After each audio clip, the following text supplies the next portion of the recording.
Thank you. Next up is Stephen Armstrong. Thank you. Stephen Armstrong, speaking here on behalf of Empire. So I've got 5 minutes. I can try to be brief and give an overview. I do appreciate the mayor giving some of the facts prior, because I feel sometimes through the discussions what is being missed are the facts in terms of the residential lands, the 60-40 split, the 15,000 homes or potential residents, but also the idea of with the employment, the intent is to develop over 16 million square feet of employment for the area, 8,000 to 10,000 permanent jobs, 7,000 to 8,000 service jobs that come to service that, in addition to the residents. With this, we're also in the midst of a tremendous housing crisis in the area, in the province, and from this, we're looking at developing what we call a mixed-use community, which is employment and residential. But also what's missing, and to get it out there if people are speaking and stuff, is it's not going to happen tomorrow, the MZO. And I think one of the things when council approved it last year in the actual MZO are a series of conditions and a series of studies and consultations that have to happen. So should the MZO be carried and the minister approves it, it's just the beginning of the process and not the end. And what's important for the community and what council's made criteria is that public consultations will happen in terms of design, in terms of infrastructure planning, in terms of roads, schools, all of which we know are important for the area. But in the meantime, while these are going, if the infrastructure is built in the area, we see a great opportunity for the county to benefit in the short term in terms of employment. Because again, one of the things we've stressed, and one of the reasons why this MZO came around, is for 40 years, almost 50 years, nothing happened in the area.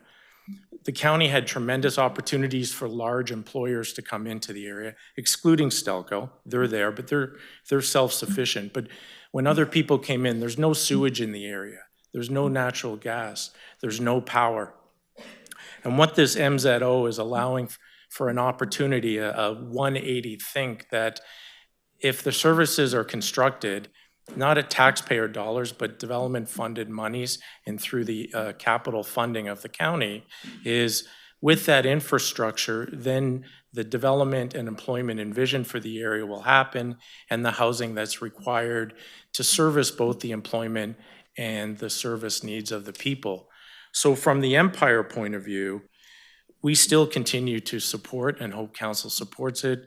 We're 100% committed to the county in terms of growth.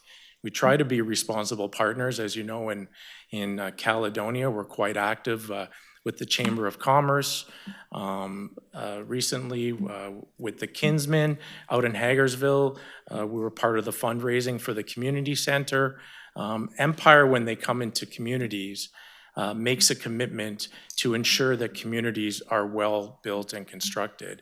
They come in, they build parks and trails from the outset. So we envision Nanticoke as an incredible community comprised of trails, recreation, parks, schools, amenities that aren't there today for people, commercial uses and houses, and take an area that really is stagnant and try to make something of it. And that's really was the onus of bringing the MZO. But again, just in conclusion, I'm not sure I need my 5 minutes. I could talk if you wanted me to. But just from the outset, what I want everybody to know is this is the beginning for Empire in Nanticoke and the county. And should it go forward, there's a series of meetings and consultations that take place. And I urge people, if they wanted to see more information, to read the document that the council approved. I'm sure it's on the web. So with that said, that's really it. I mean, I'm happy these consultations happened.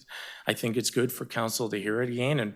And frankly, from our point of view, should council choose to reaffirm the MZO, then we're committed to continue the process as outlined by council. So thank you very much. Thank you, Stephen. I think we have Councillor Patterson. Thanks, Mayor Bentley. I have one question, Stephen. Since you're involved in other developments in Haldimand for Empire Homes, typically, if this Nanticoke proposal goes ahead, typically, how many homes do you folks build in a year? Is it in the hundreds? Is it in the thousands? And to add to that, what would be the expected time for a full build-out of this project? Yes, thank you, Councillor. That's a great question, and this is, I think, what I was trying to say. It won't happen overnight. The most homes we've ever built in Avalon is 312 homes. Typically, they're about 250. So if you put that into a life cycle, we're looking at a 40, 50-year build-out of homes in the area. This is a long-term project. This is a significant project. So from a construction point of view, it'd be 40 to 50 years for the houses, and then what we're hoping in the short term, and that I'm confident will happen, is that the county will see the employment uses prosper quickly once the services are built, because we'll have to build the services before the first home is constructed. So with that there, we're confident that that will happen. Thank you. Councillor Lawrence? Great. Thanks, Madam Mayor. Thanks, Stephen. Just a little more clarification there, Stephen. So kind of on the vision that you have that was kind of put out, we've got about 1,700 acres set aside for light industrial, commercial, employment lands, correct? Yeah. So what you envision is so that any residential will kind of help service the employment needs of perhaps what will be built there and enhance our commercial industrial base here in Haldimand County, correct? Yeah, there's no doubt our vision, Councillor Lawrence, is that the people that are living there, we're hoping are going to work there, and that the job pool for a Stelco, Imperial Oil, and ex-manufacturer that comes into the community can feed off some of the people living there for sure. And one last question here too, is that if it did come through, and if did something come before council development, like say if the MZO was granted for the residential, you would have to go through the planning process, the development process that you currently go through, and every other developer across this province, correct? There's not just all of a sudden the shovel's not going in the ground. No, it's not. It is, to be very factual, and again, it's in the document, in the public document, is council's, sorry, yeah, so we're still required to go through a plan of subdivision. If zoning's required for a specific use, we're required to go through the zoning. But more importantly, we're required to do a series of studies to satisfy the county and the other approval agencies. So for instance, if I can, like there's no residential being proposed adjacent to Stelco. I mean, I'm gonna get that out now so people know when they're talking. There's 560 acres of land for employment right beside the Stelco site on the east, and a couple of hundred on the west. So residential isn't beside Stelco. Is residential in the area? Yes, but it's not beside Stelco. And the studies we've done have looked at that, but the town, staff, when they did the condition, says, we want you to do further studies, it's gonna be peer reviewed, and nothing's gonna happen, because there's a hold on it, Councillor, I'm sorry, just so they know, there's a hold on it that says you can't pull one permit until we, the county, are satisfied with the work that's gonna be done. Yeah, in other words, years down the road, the council today do have control over whether you build 50 homes or 1,000 homes. For residential too, Yes. It's more important. So again, just to stipulate, we want to go out of the gates hard on the employment and do the work to get the homes built as well. We see it as a dual strategy. Right, thanks. Is there any further questions? Sorry, we don't take questions from the public, sorry, but I have a few for you. Yeah. So your discussion is you're going to build these industrial zones right around Stelco. Yeah. And you think Stelco's going to be sticking around for the entirety, even if you put 400 homes there, they're going to still be there. But on your flyer, there's no Stelco towers. It looks beautiful. You got a nice, beautiful swimming pool there. And it looks like you're looking from the lake and you're looking southwest. And if I'm looking southwest from the lake shore, I don't see towers there. I don't see big furnaces making lots of noise. Did you forget to put it in there? No. Sorry, folks, there's no clapping, please. Hello? No clapping.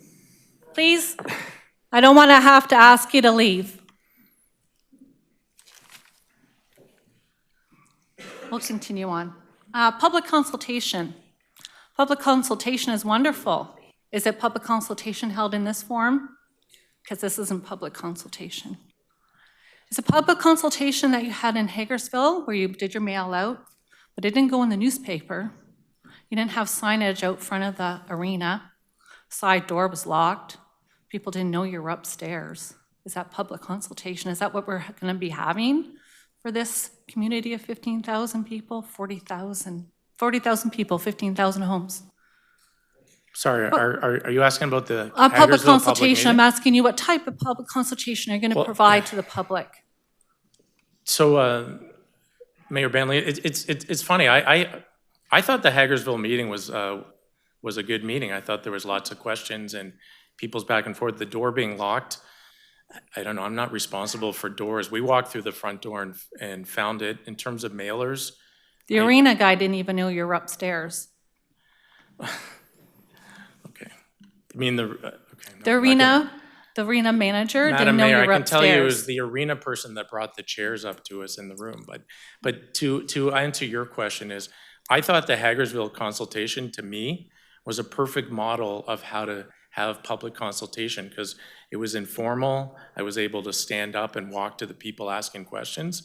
And I personally thought that people left maybe not happy that development was going to happen, but at least they felt that there was the answers with the gentleman who owned the farm, the gentleman owned the auto body shop, our immediate neighbors in terms of the tree issue. I thought at least I could provide the answers. So subject to maybe some refinements and ensuring side doors are unlocked, I thought the Hagersville meeting was a good meeting. I mean, you were there. Did you not think I it was was a good there. meeting? I enjoyed your presentation. I don't think the farmer that lost water from his well was impressed. But here we are, right? I guess you can't please everybody. But further on to that, I think people weren't aware. So people seen it on my mayor's page because I posted it about that, and they were thankful that I did that because they didn't get the mail out because it's only to a certain amount. Mr. Evers, could you tell me what the mail out is, please, so everybody can hear how many meters you mail out to the people that are affected, please? To you, Madam Mayor, typically for larger scale, more complex applications, it's 120 meters or 400 feet.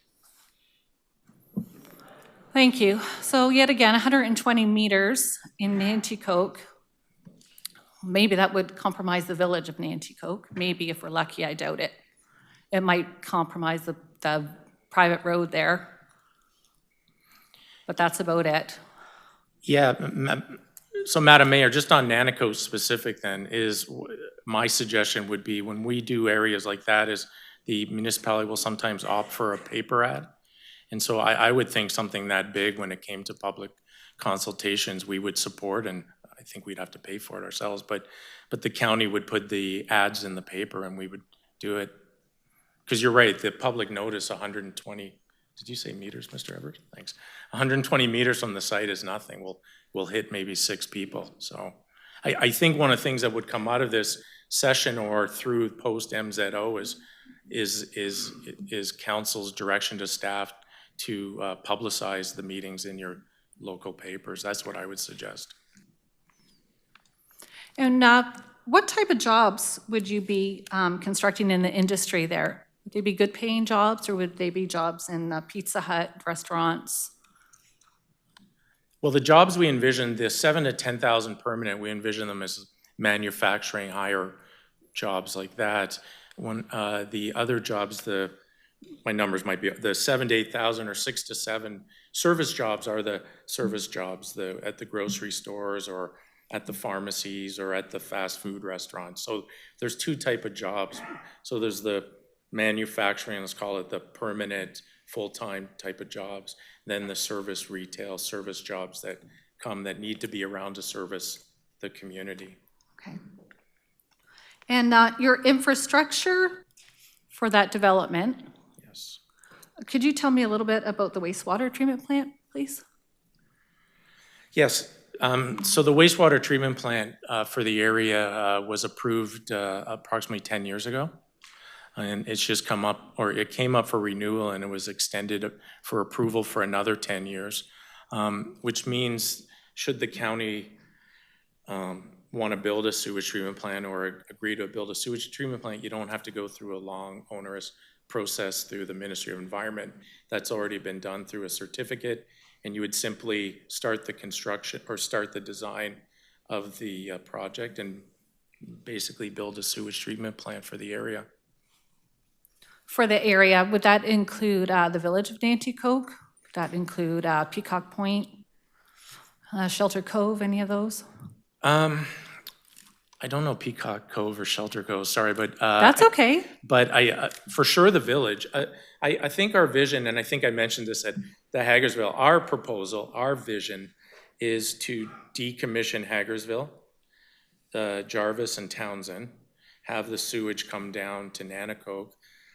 If our other suggestion was Caledonia needs to build a second treatment plant, so the one they're having now is hitting capacity. We're also proposing, but I think that's still up for discussion, instead of building a second plant, is to take the money you were going to build in the second plant and put it towards a larger regional facility on Lake Erie and decommission your existing plant. So our vision is to decommission sewage treatment plants that are about to hit capacity, decommission the spray irrigation system at Jarvis and Townsend, and run it all through one regional system.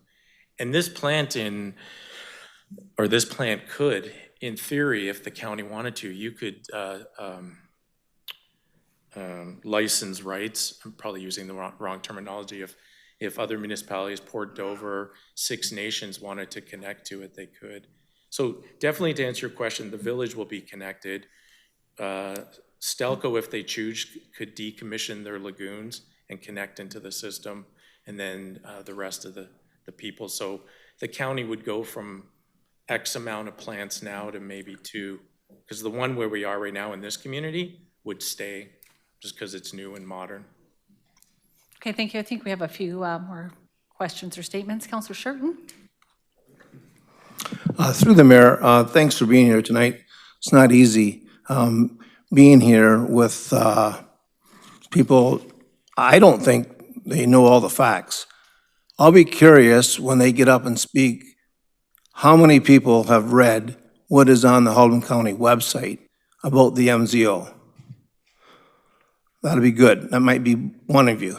Anyways, there is this propaganda going around, doesn't have any of the facts, lots of misleading information. And I'm just going to end it with a famous Canadian author, Mark Twain. Yeah, you may laugh. Mark Twain is Canadian. Okay? Anyways, he said a good lie or a rumor will get halfway around the world before the truth gets his shoes on.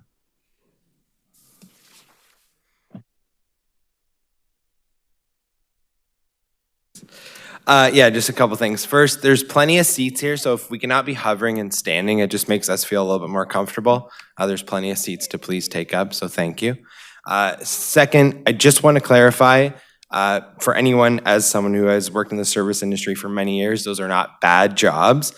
So service industry jobs or industrial jobs are all good jobs, so I just want to clarify that we're not saying that service industry jobs are bad jobs, so thank you.